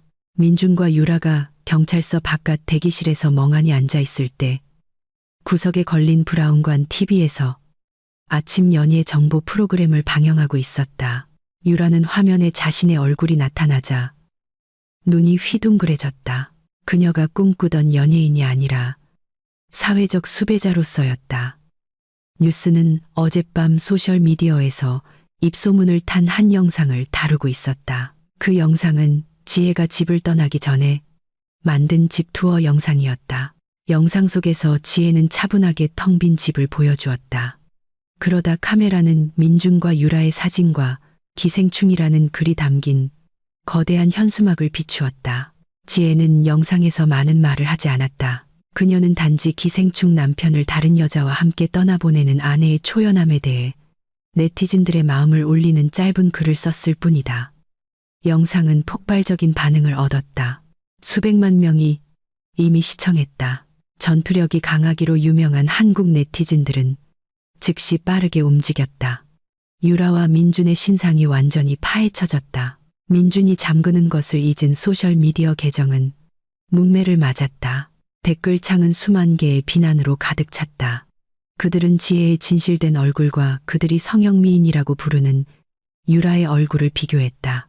새로운 별명도 생겨났다. 민준은 아내의 피땀으로 번 돈으로 부자인 척하는 기생충 남편으로, 유라는 기생충 여왕이라는 칭호를 얻었다. 그 뉴스를 본 유라는 즉시 히스테리를 부렸다. 그녀는 손으로 얼굴을 가리며 온 세상이 이제 자신을 벌거벗기는 기분이라고 느꼈다. 그녀는 사교계 친구들이 자신의 몰락을 보며 만족스럽게 웃고 있을 모습을 상상했다. 명품으로 힘들게 쌓아 올린 명성은 이제 먼지처럼 산산조각 났다. 그녀는 더 이상 고급 내연녀가 아니었다. 그녀는 그저 전국적인 웃음거리일 뿐이었다. 그들이 바이럴 뉴스에 충격을 받은 것이 채 가시기도 전에 검은색 관용차 한 대가 경찰서 앞에 멈췄다. 국세청이라고 쓰인 조끼를 입은 단정한 차림의 남자 몇 명이 차에서 내렸다. 그들은 아직 TV를 멍하니 쳐다보고 있는 민준에게 곧장 다가왔다. 민준의 부하 150억 원 상당의 자산 매각에 대한 뉴스가 국세청의 주목을 끈 것이었다. 게다가 지혜는 이 회장에게 넘겨진 민준의 책상 서랍에 마지막 선물을 남겨두었다. 그것은 민준이 그동안 숨겨온 이중 장부였다. 그 장부에는 지난 5년간의 회사 탈세 기록이 담겨 있었다. 지혜는 의도적으로 그것을 가져가지 않고 성실한 납세자로서 이를 신고한 이 회장을 통해 당국에 발견되도록 내버려 둔 것이다. 세무공무원은 출석 요구서를 보여주었다. 민주는 재무제표 조작 및 거액의 탈세 혐의를 받았다. 그의 회사 자산은 이미 매각되었고 그 돈은 지혜의 신탁 계좌로 옮겨져 분쟁 중인 재산 분할 상태로 법적으로 보호받고 있어 압류할 수 없었다. 이는 지혜의 또 다른 영리한 법적 계략이었다. 따라서 개인으로서 민준이 형사 책임을 져야 했다. 민준은 징역형과 그가 낼 돈이 없는 수십억 원의 벌금에 처할 위기에 놓였다. 민준은 자신이 이제 가난하다고 설명하려 했지만 세무 공무원은 상관하지 않았다. 그들은 초기 조사를 위해 민준을 데려갔다. 유라는 민준이 공무원들에게 끌려가는 것을 보고 겁에 질려 천천히 뒤로 물러서며 민준을 모르는 척했다. 하지만 공무원들은 그 자리에서 민준을 구금하지는 않았다. 그들은 단지 공식 출석 요구서를 주고 이미 날치기 당해 없어진 그의 여권을 압수 조치했다. 민준은 이제 공식적으로 국가의 추적 대상이 되었다. 사회의 적이 된 것 외에도 경찰과 세무 공무원과의 일이 만족스러운 결과 없이 끝난 후 민준은 다시 보도블록에 버려졌다. 그는 비틀거리며 걸었고 머리가 지끈거렸다. 그는 지혜의 계획이 얼마나 무서운지 깨달았다. 그의 아내는 그의 돈을 가져갔을 뿐만 아니라 그의 명예를 짓밟고 법적 접근을 차단하고 그를 세금 범죄 사건에 빠뜨렸다. 지혜는 모든 탈출구를 막았다. 숨쉴 틈이 없었다. 민주는 마치 서서히 물이 채워지는 유리 상자 안에 갇힌 쥐 같았다. 그는 멍한 시선으로 맑은 서울 하늘을 바라보았다. 그는 예전에 집에서 조용히 지내는 지혜를 얕보던 것을 기억했다. 알고 보니 지혜의 침묵은 완벽한 파멸을 설계하는 건축가의 침묵이었던 것이다. 그리고 이제 그 파멸의 건물이 민준의 머리 위로 정확하게 무너져 내렸다. 옆에서 유라는 2미터 거리를 두고 걸었다. 마치 민준이 전염병인 것처럼. 유라는 더 이상 칭얼거리거나 화를 내지 않았다. 그녀는 침묵을 지켰다. 하지만 그 침묵 뒤에서 그녀의 머리는 빠르게 돌아가고 있었다. 그녀는 민준을 더 이상 돈의 원천이 아니라 위험한 인생의 짐으로 보았다. 세금 사건, 바이럴 비난, 가난. 유라는 이 수렁에 더 깊이 빠져들고 싶지 않았다. 그녀는 스스로를 구해야 했다. 유라는 차갑고 계산적인 시선으로 민준의 등을 바라보았다. 그녀는 탈출 계획을 세우기 시작했다. 그녀는 사랑이나 의리에 신경 쓰지 않았다. 애초에 그들의 관계는 물질적인 거래에 기반을 두었기 때문이다. 그 물질이 사라지자 관계 계약도 법적으로 무효가 된 것이다.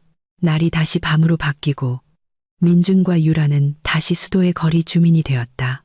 이번에는 그들의 바이럴 얼굴을 알아볼 수 있는 사람들을 피하기 위해 예전 거주 지역에서 멀리 떨어진 도시 외곽의 한적한 버스 정류장에서 쉴 곳을 찾았다. 그들의 배는 매우 크게 울렸다. 어제부터 음식을 먹지 못해 위가 쓰리고 아팠다. 민주는 쓰레기통에서 내용물이 약간 남은 생수병을 주워 위생 따위는 신경 쓰지 않고 개걸스럽게 마셨다. 그의 자존심은 갈증에 의해 완전히 사라졌다. 그는 남은 물을 유라에게 건넸지만 유라는 민준의 손을 거칠게 뿌리쳤다. 유라는 정류장 벤치 끝에 앉아 무릎을 껴안고 비가 온 뒤 젖은 도로를 멍하니 바라보았다. 밤은 깊어지고 차량 소음이 잦아들기 시작했다. 민준은 극심한 육체적, 정신적 피로 때문에 결국 버스 정류장 벤치에서 잠이 들었다. 그는 앉은 자세로 잠들었고 고개는 뒤로 젖혀지고 입은 약간 벌어져 있었다. 그의 가느다란 코골이 소리가 애처롭게 들렸다. 반면 유라는 눈을 감을 수 없었다. 굶주림과 불안함이 그녀를 깨어있게 했다. 그녀는 혐오스러운 눈으로 민준을 바라보았다. 예전에 그녀가 자신을 전 세계로 데려다줄 백마탄 왕자님으로 숭배했던 남자가 이제는 버스 정류장에서 코를 고는 냄새나는 노숙자에 불과했다. 유라는 속았다고 느꼈다. 그녀는 민준이 자신을 이 지옥으로 끌고 들어왔다고 느꼈다. 그때 유라의 시선이 늘어진 민준의 왼쪽 손목에 꽂혔다. 그곳에는 가로등 불빛에 반짝이는 금색 시계가 채워져 있었다. 그것은 아직 팔리거나 잃어버리지 않고 민준의 몸에 남아있는 유일한 물건이었다. 민준은 항상 그 시계를 수억 원짜리 한정판 롤렉스라고 자랑했다. 그는 그 시계가 투자이며 급전이 필요할 때 언제든지 팔 수 있는 유동 자산이라고 말했었다. 유라는 침을 삼켰다.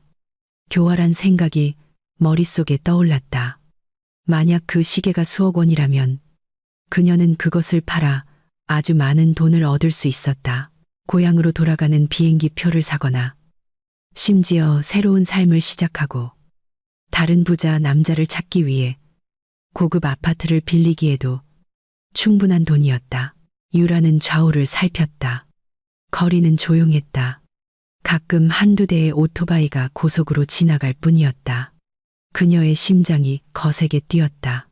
이것은 황금 같은 기회였다. 그녀는 더 이상 민준에게 신경 쓰지 않았다. 민준은 끝났다. 왜 그녀가 그와 함께 죽어야 하는가? 유라는 천천히 민준에게 다가갔다. 그녀는 민준이 깨어날까봐 숨을 참았다.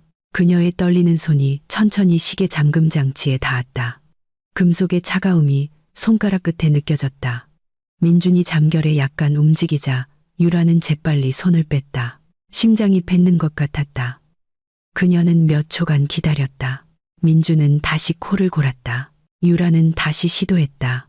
이번에는 더 조심스럽게 그녀는 시계 잠금 장치 버튼을 눌렀다. 작은 딸깍 소리가 나며 시계가 풀렸다.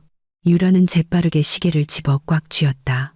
그녀는 천천히 일어서서 벤치에서 몇 걸음 물러났다. 민준은 여전히 깊은 잠에 빠져 자신의 마지막 재산이 방금 그가 특별하다고 불렀던 여자에게 도둑 맞았다는 사실을 알지 못했다. 유라는 시간을 낭비하지 않고 돌아서서 달리기 시작했다. 그녀는 차가운 버스 정류장에 민준을 홀로 남겨두고 밤을 뚫고 힘껏 달렸다. 양심의 가책이 느껴졌지만 생존 본능이 훨씬 더 컸다. 그녀는 발이 아플 때까지 계속 달렸고 민준에게서 최대한 멀리 떨어졌다. 다음 날 아침, 유라는 서울 중심가의 한 암시장을 헤매고 다녔다.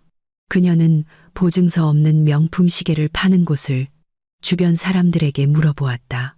어떤 사람이 좁은 골목 뒤에 숨겨진 작은 가게를 가리켰다. 도난품을 거래하는 장물아비들이 주로 활동하는 곳이었다. 유라는 희망에 부풀어 심장을 두근거리며 가게 안으로 들어갔다. 그녀의 머릿속에는 이미 수억 원의 현금 다발이 그려져 있었다. 맛있는 음식을 먹고 따뜻한 물로 샤워하고 새 옷을 살 생각이었다. 그녀는 두꺼운 안경을 쓰고 담배를 피우고 있는 중년의 가게 주인에게 금색 시계를 건넸다. 남자는 시계를 받아 이리저리 돌려본 다음 작은 돋보기를 꺼냈다. 그는 밝은 책상 램프 아래에서 시계의 세부 사항을 꼼꼼히 살폈다. 유라는 초조하게 손을 비비며 기다렸다. 얼마예요? 아저씨. 3억. 2억도 괜찮아요. 급해요. 유라가 쉰 목소리로 말했다. 남자는 돋보기를 내리고 유라를 조롱하듯 웃으며 쳐다보았다. 그의 담배 연기가 유라의 얼굴로 뿜어졌다. 남자는 그 시계를 마치 가치 없는 물건인 양 닭소리가 나게 테이블 위로 다시 던졌다. 아가씨, 사기치려면 여기서 하지 마. 남자가 여유롭게 말했다. 유라는 혼란스러웠다. 무슨 말씀이세요? 그거 진짜 롤렉스예요. 제 남자친구가 유럽에서 샀어요. 유라가 소리쳤다. 남자는 다시 웃었다. 더 크게. 그는 그 시계가 소위 짝퉁, 즉 모조품이라고 설명했다. 언뜻 보면 진짜 같고 무게도 비슷하지만 안의 무브먼트는 중국 공장에서 대량 생산된 저가품이라는 것이었다. 도금된 금도 곧 벗겨질 얇은 층에 불과했다. 그런 물건의 시장 가격은 중고 시장에서 기껏해야 50만 원 정도이며 그것도 사는 사람이 있을 경우의 이야기라고 했다. 만약 그에게 판다면 그는 부품용으로 5만 원밖에 쳐줄 수 없다고 했다. 유라의 세상이 두 번째로 무너졌다. 그녀의 다리에 힘이 풀렸다. 그녀는 쓰러지지 않기 위해 유리 진열장을 붙잡았다. 그녀는 믿을 수 없었다. 민준이 그녀에게 거짓말을 한 것이었다. 민준은 항상 불을 과시했다. 알고 보니 그의 자랑거리였던 시계마저 가짜였던 것이다. 유라는 그 좁은 가게 안에서 히스테릭하게 비명을 지르며 분노와 실망을 터뜨렸다. 그녀는 자신이 세상에서 가장 어리석은 여자가 된 기분이었다. 그녀는 민준을 배신하고 그에게서 훔치고 그를 홀로 남겨두고 떠나왔는데 그 모든 것이 가치 없는 고철 덩어리 때문이었다니. 유라는 가짜 시계를 집어들어 바닥에 내동댕이 쳐 산산조각 냈다. 가게 주인은 화를 내며 유라를 밖으로 쫓아냈다. 유라는 비틀거리며 골목을 빠져나와 뜨거운 거리로 다시 나왔다. 그녀는 이제 혼자였고 돈도 친구도 희망도 없었다. 카르마는 가장 고통스러운 방식으로 그녀에게 찾아왔다. 그녀는 다른 사람을 희생시켜 자신을 구할 수 있다고 생각했지만 알고 보니 더 깊은 구렁텅이로 빠져든 것이었다. 한편 버스 정류장에서 민주는 깜짝 놀라 잠에서 깼다. 그는 가볍게 느껴지는 손목을 더듬었다. 비어 있었다. 그는 주위를 둘러보았다. 유라가 없었다. 그는 유라의 이름을 반복해서 불렀지만 대답이 없었다. 민주는 무슨 일이 일어났는지 깨달았다. 그는 씁쓸하게 웃었다. 제정신을 잃은 사람의 웃음이었다. 그가 지혜처럼 좋은 아내를 버리면서까지 지키려 했던 여자마저 이제 그를 털고 쓰레기처럼 버리고 떠난 것이었다. 민주는 이 세상에 정말로 혼자 남았다. 한 달이 지났다. 민준과 유라가 그들의 궁전에서 쫓겨난 지 한 달이라는 시간은 민준에게 한 세기처럼 느껴졌다. 예전에 스포츠카 가격의 정장을 입고 항상 깔끔한 모습을 자랑하던 남자는 이제 거의 알아볼 수 없게 변했다. 헬스클럽과 고급 영양 섭취로 다부졌던 그의 몸은 이제 뼈와 가죽만 남은 채 앙상해졌다. 예전에 깨끗하고 잘 관리되던 그의 피부는 서울의 지독한 햇볕에 검게 탔고 길거리 모기에 물린 상처와 때로 가득했다. 그의 머리카락은 제멋대로 자라 헝클어지고 기름져 있었다. 그는 이제 발바닥에 생긴 치료받지 않은 상처 때문에 다리를 절며 끌었다. 민주는 공식적으로 수도의 어두운 구석을 차지하는 수천 명의 노숙자 중 한 명이 되었다. 길고양이와 시궁쥐와 음식 찌꺼기를 다투었다. 매일 민주는 서울 비즈니스 중심가의 한 큰 사거리에서 시간을 보냈다. 그가 이 장소를 선택한 데에는 이유가 있었다. 이곳은 고급 차를 탄 임원들이 자주 지나다니는 곳이었다. 이미 제정신이 아니기 시작한 그의 마음속 작은 구석에서는 여전히 기적이 일어날 것이라는 희망을 품고 있었다. 아마도 옛 친구 중 한 명이 지나가다 그를 알아보고 동정심을 느껴 일자리를 주거나 적어도 현금을 줄 것이라고. 하지만 현장의 현실은 훨씬 더 잔인했다. 그가 손을 내밀며 고급차 창문에 다가갈 때마다 그가 얻는 것은 서둘러 올라가는 차창, 운전자의 혐오스러운 표정, 혹은 썩은 쓰레기 같은 그의 몸 냄새 때문에 멀리 떨어지라는 거친 고함뿐이었다. 아무도 민준을 알아보지 못했다. 그 더러운 얼굴 뒤에 전직 부동산 회사 CEO가 있었다는 사실에 아무도 신경 쓰지 않았다. 세상에게 그는 그저 경관을 해치는 사회의 쓰레기일 뿐이었다. 그날 오후 태양은 매우 뜨겁게 내리쬐어 아스팔트 도로에서 피부를 태우는 열기를 뿜어냈다. 민주는 중앙분리대 위에 서서 동전을 담기 위해 잘라낸 낡은 플라스틱 병을 들고 있었다. 아침부터 그는 겨우 2,000원을 벌었고 그것은 차가운 두부 한 모를 사기에도 빠듯했다. 배는 심하게 아팠고 탈수 증세로 머리가 어지러웠다. 그 절망 속에서 번쩍이는 검은색 세단 한 대가 신호등 맨 앞줄에 멈춰섰다. 그 차는 다른 차량들 사이에서 유독 눈에 띄었다. 최신형 고급 세단이었다. 예전에 민준이 사려고 꿈꿨지만 파리에서 유라의 사치스러운 생활비를 대느라 돈이 다 떨어져 사지 못했던 종류의 차였다. 민준의 심장이 거세게 뛰었다. 그 차 번호판에서 매우 익숙한 무언가가 느껴졌다. 비록 그의 옛 차는 아니었지만 숫자 조합이 그에게 지혜의 생일을 떠올리게 했다. 민준은 먼지 때문에 따가운 눈을 가늘게 뜨고 어두운 차창 안을 들여다보려 애썼다.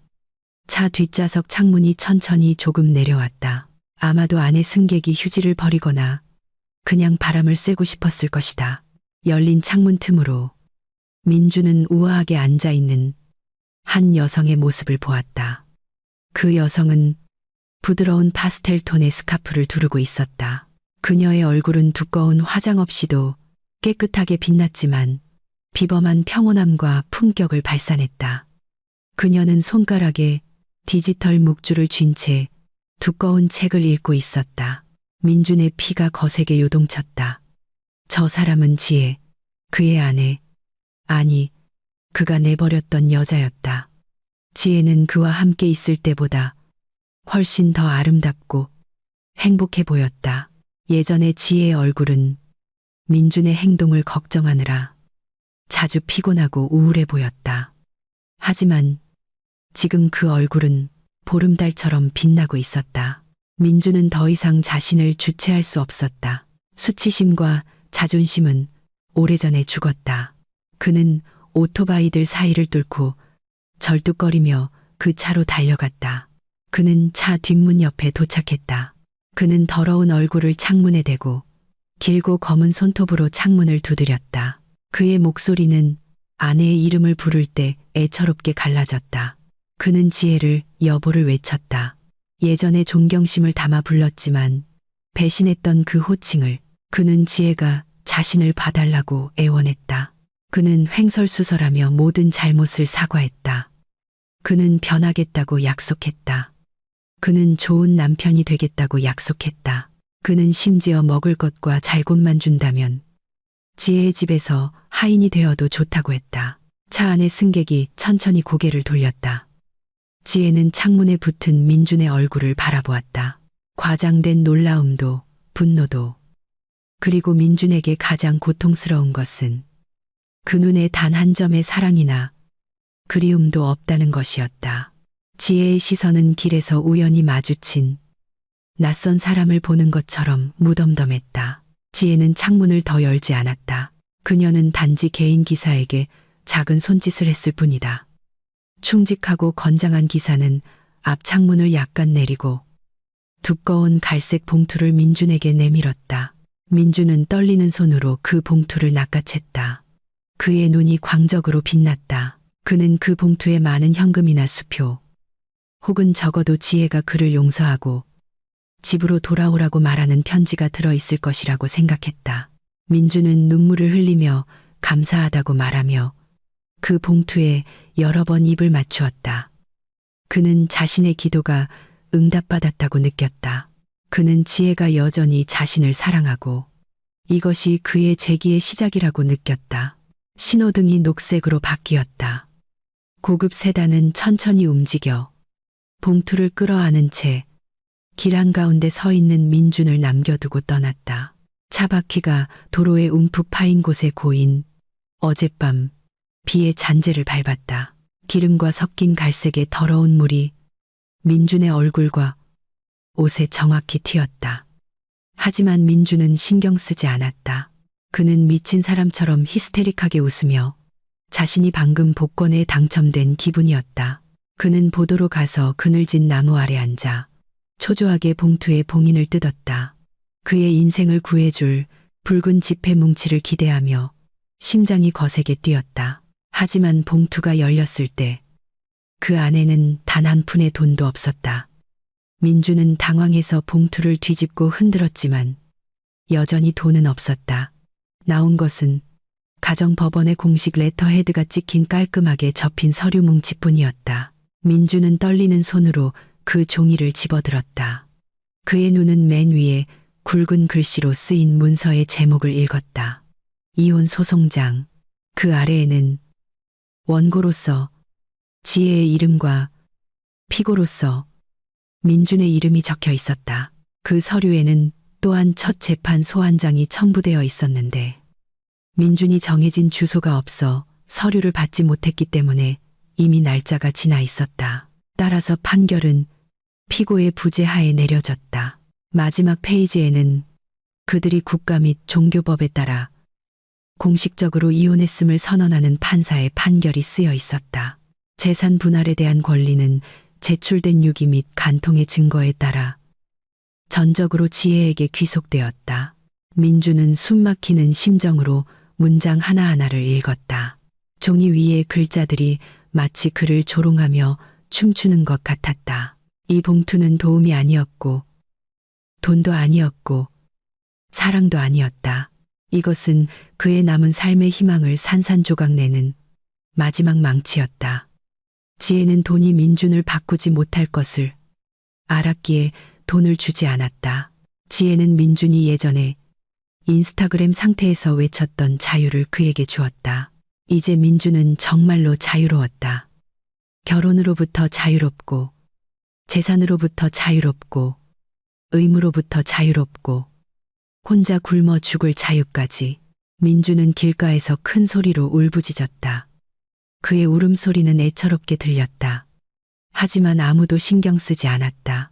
지나가는 사람들은 그를 흘끗 쳐다보고는 얼굴을 돌려버렸고 그저 발작하는 미친 사람이라고 생각했다. 민주는 이혼 소송장을 구겨 답답한 가슴을 쳤다. 그는 방금 신호등에서의 짧은 만남이 영원한 이별이었다는 것을 깨달았다. 멀어져가는 고급차는 그를 조건 없이 진심으로 사랑했던 유일한 여자를 싣고 갔다. 그가 파리에서의 순간적인 쾌락을 위해 버렸던 여자. 이제 후회는 파도가 아니라 그의 영혼을 가장 어두운 절망의 심연으로 가라앉히는 쓰나미로 다가왔다. 1년 후 인생의 수레바퀴는 완벽하게 돌아 각자가 심은 대로 마땅한 자리에 서게 되었다. 서울 남부의 한 웅장한 컨벤션 홀에서 수백 명의 사람들이 일어서서 열렬한 박수를 보냈다. 카메라 플래시가 터지며 연단 뒤에 우아하게 서 있는 한 여성을 비추었다. 그 여성은 지혜였다. 결혼 생활의 폭풍우가 지나간 지 1년 후 지혜는 매우 영향력 있는 인물로 변신해 있었다. 그녀는 부를 혼자 즐기지 않았다. 지혜는 자본과 지성을 이용해 가정 폭력 및 유기 피해, 여성을 위한 법률 구조 및 경제 자립 지원 재단을 설립했다. 재단은 급성장하여 수백 명의 여성을 절망에서 구해냈다. 오늘 지혜는 한 유명 비즈니스 잡지로부터 올해의 영감 주는 여성으로 선정되어 권위 있는 상을 받았다. 수상 소감에서 지혜는 차분하지만 위험 있는 목소리로 말했다. 그녀는 과거를 분노나 원한으로 조금도 언급하지 않았다. 그녀는 초연함에 대해 고통이 어떻게 더 높이 비상하기 위한 연료가 될 수 있는지에 대해 이야기했다. 그녀는 진심으로 미소 지었다. 진정한 내면의 평화를 발산하는 미소였다. 앞줄에는 자랑스럽게 딸을 바라보는 지혜의 부모님과 성공하고 품위 있는 이미혼 여성에게 조용히 마음을 품고 있는 몇몇 건실한 남성들이 앉아 있었다. 지혜는 이제 건강한 사랑, 존경, 그리고 축복에 둘러싸여 살고 있었다. 그녀는 더 이상 전 남편이 비난했던 기생충이 아니었다. 그녀는 이제 많은 사람이 의지하는 그늘진 나무였다. 한편 도시의 한 초라한 구석에서는 유라에게 전혀 다른 운명이 닥쳤다. 저급 유흥가 골목에서 소란이 일었다. 구청 단속반이 사회 질서 유지를 위한 단속을 벌이고 있었다. 사람들이 공황 상태에 빠져 달아났다. 붙잡혀 단속 트럭으로 끌려가는 사람들 중에는 얼굴이 망가진 마른 여자가 있었다. 바로 유라였다. 그녀가 자랑하던 아름다움은 이제 흔적도 없이 사라졌다. 그녀의 얼굴은 더 이상 비싼 화장품을 살 수 없어 수은이 함유된 저가 크림을 사용한 탓에 검버섯과 조기 주름으로 가득했다. 성형수술로 만든 코는 치료받지 않은 감염으로 인해 비뚤어지고 부어 있었다. 유라는 생계를 위해 불법 약물을 팔다가 현장에서 체포되었다. 1년 전 가짜 시계를 팔려다 가게에서 쫓겨난 후 유라의 삶은 나락으로 떨어졌다. 그녀는 기술도 높은 학력도 없었고 힘든 일을 하기에는 자존심이 너무 강했다. 그녀는 암흑 세계에 빠져 소규모 마약상의 운반책이 되었다. 단속반에 끌려가면서 유라는 거친 욕설을 퍼부으며 모든 사람을 자신의 불행 탓으로 돌리며 발버둥쳤다. 하지만 아무도 그녀의 말을 들어주지 않았다. 그녀는 다른 노숙자 및 범죄자들과 함께 트럭 짐칸에 던져졌다. 숨막히는 트럭 안에서 유라는 울었다. 후회해서가 아니라 더 이상 사교계의 여왕이 될 수 없는 자신의 운명을 한탄하며 카르마는 그녀가 다른 사람의 가정을 파괴하는 데 사용했던 모든 아름다움과 사치를 되찾아갔다. 다른 곳, 유라가 체포된 곳에서 몇 킬로미터 떨어진 곳에서는 한 폐지 수집가가 패스트푸드점 뒤에서 쓰레기를 뒤지고 있었다. 그 사람은 민준이었다. 그의 상태는 1년 전 신호등에서 지혜를 만났을 때보다 훨씬 더 나빴다. 그는 이제 정말로 살아있는 해골처럼 보였다. 옷은 누더기였고 발은 썩어가는 상처로 가득했으며 시선은 텅 비어 있었다. 그는 자주 혼잣말을 하며 주식, 파리, 이사회에 대해 횡설수설했고 주변 사람들은 그를 두려워하며 피했다. 그의 정신은 끝없는 후회와 고통에 의해 잠식당했다. 그날 밤 이슬비가 내렸다. 민주는 쓰레기통 안에서 아직 약간 따뜻한 밥뭉치를 발견했다. 굶주림에 떨리는 손으로 그는 그 뭉치를 집어들었다. 그는 문 닫힌 가게 처마 밑에 앉아 그 더러운 음식을 개걸스럽게 먹을 준비를 했다. 밥은 오늘의 낡은 신문 조각으로 쌓여 있었다. 민준이 밥을 먹으려고 뭉치를 펼쳤을 때 그의 눈은 밥 포장지에 인쇄된 사진에 꽂혔다. 그의 손이 공중에서 멈췄다. 손에 있던 밥이 바닥에 흩어졌다.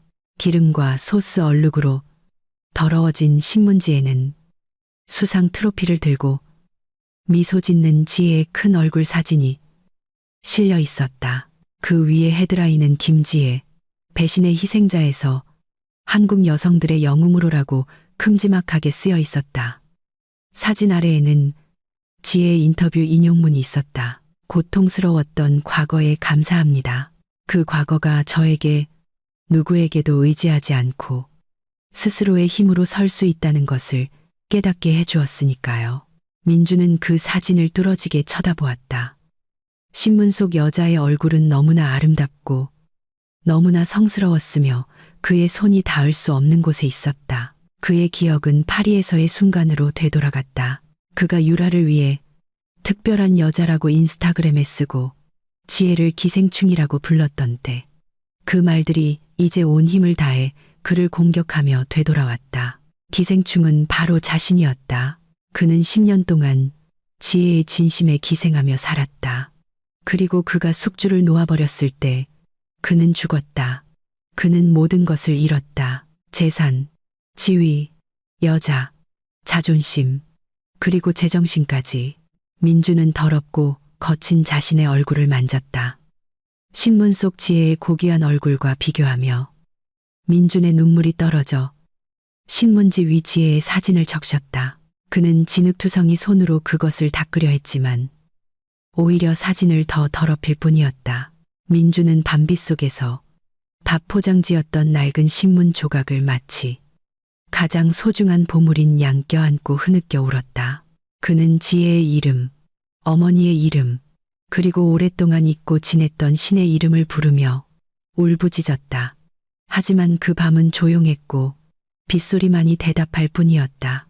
길 건너편 한 대형 전광판이 켜져 예전에 민준의 회사가 지었던 고급 아파트 광고를 내보내고 있었다. 그 아이러니는 너무나 완벽했다. 부동산의 왕은 이제 자신이 지은 건물 앞에서 굶어 죽어가고 있었고 그가 버린 여왕은 이제 세상의 정상에 군림하고 있었다. 민주는 고개를 깊이 숙여 이마를 차가운 아스팔트에 댔다. 굶주림에 정신을 잃기 전 마지막 의식의 순간에 그는 마침내 절대적인 진실을 인정했다. 지혜는 그의 인생에서 가장 큰 축복이었고 그는 다이아몬드를 버리고 오물을 움켜쥔 세상에서 가장 어리석은 사람이었다. 이야기는 젖은 보도블록 위에서 아기처럼 웅크린 채 스스로 만든 영원한 어둠 속에서 홀로 남겨진 민준의 모습으로 끝난다.